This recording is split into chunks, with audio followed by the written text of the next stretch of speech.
प्रमाणपत्र कवा द्यायचे? माझा सरकारला प्रश्न आहे, हैदराबाद गॅझेटियर फडणवीस साहेब तुम्ही दिलं तर प्रमाणपत्र तुम्ही का देत नाही?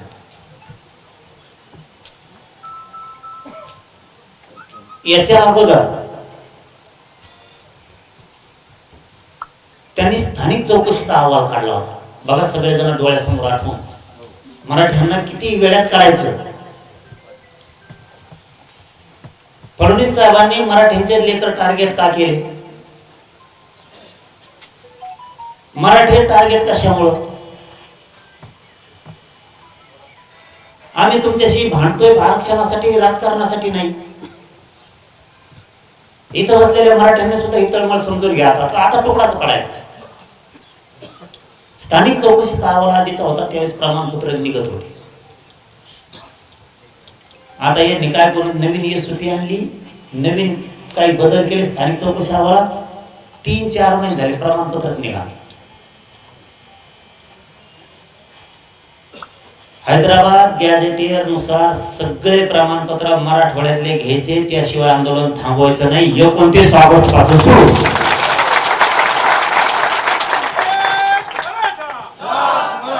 तुम्ही जसा लाखो करोडोंनी वेळ दिला, मराठा समाज तुमचा उपकार कधीच विसरणार नाही. पुन्हा 29 ऑगस्टच्या नंतर वेळ द्या. मराठ्यांनी मराठा समाजासाठी, मराठा समाजाच्या लेकरासाठी 29 ऑगस्ट पासून जोर आंदोलन झालं, तोपर्यंत वेळ द्या. भाजपचा मराठा असला तरी त्याच्या पोराला पोरीला आरक्षण लागणार हे विसरू नका. तुमचं पोरगा पोरगी तुम्हाला दगडाने हानी.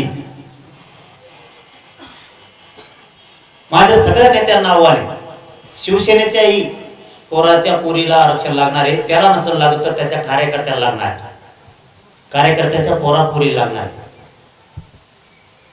राष्ट्रवादी, शिवसेना, काँग्रेस सगळ्यांच्या पक्षाच्या लेकरांना आरक्षण लागणार.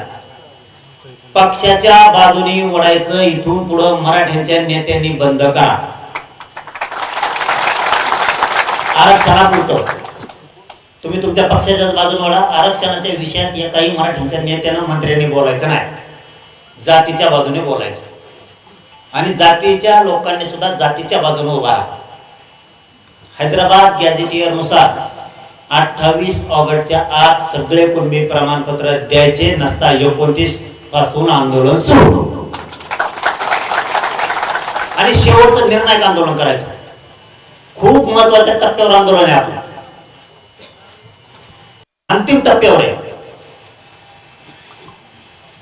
आपल्याला फक्त ओळखता आलं पाहिजे.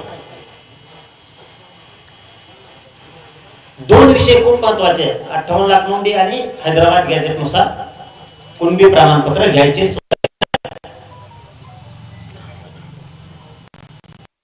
तिसरा मुद्दा सातारा संस्थान, हे सुद्धा देवेंद्र फडणवीस साहेबांना सांगतो.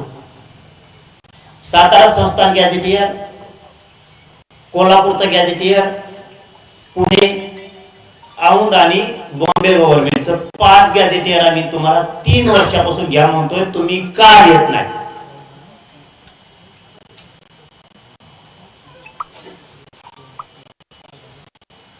ह्यो सुद्धा देवेंद्र फडणवीस साहेबांना आमचा सवाल की तुम्ही हे 5 गॅझेटियर का घेत नाही? मराठा समाज तुम्ही का सरकारनं टार्गेट केला? मराठा समाजाचे लेकर कशामुळे तुम्ही टार्गेट केले सरकारनं? त्या 2ही उपमुख्यमंत्री सुद्धा आले, पुन्हा त्यांच्यातला त्याला सुरू व्हायचं. फडणवीसचं नाव घेतलं, त्या 2चं घेतलं नाही. तुमच्या श्रेयवादाच्या लढाईत मराठ्यावर समजून घ्या, यांच्या श्रेयवादाच्या लढाईत मराठ्यांचा बळी चाललेला आहे.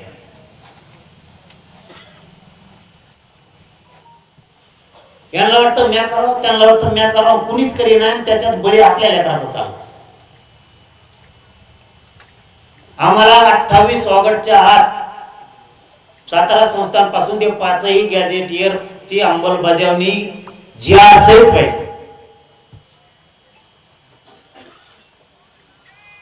याच्यात आता बदल करायचा नाही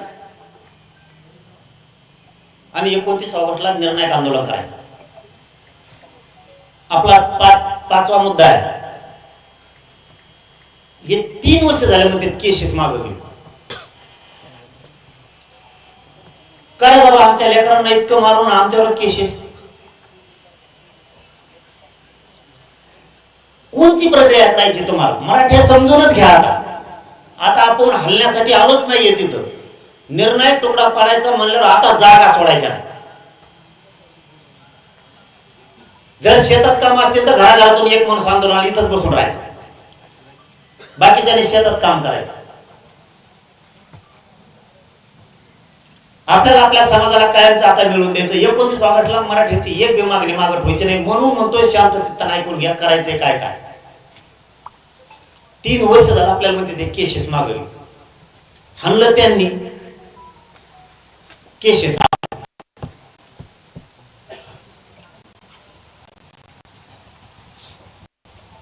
तरीही मागं घेत नाहीत. सगळ्या केसेस मागं होईपर्यंत 29 ऑगस्टचं आंदोलन थांबवायचं नाही. 6वा मुद्दा. यांनी आता मी बाजार उपोषणाला बसलो होतो त्या दिवसाचा विषय.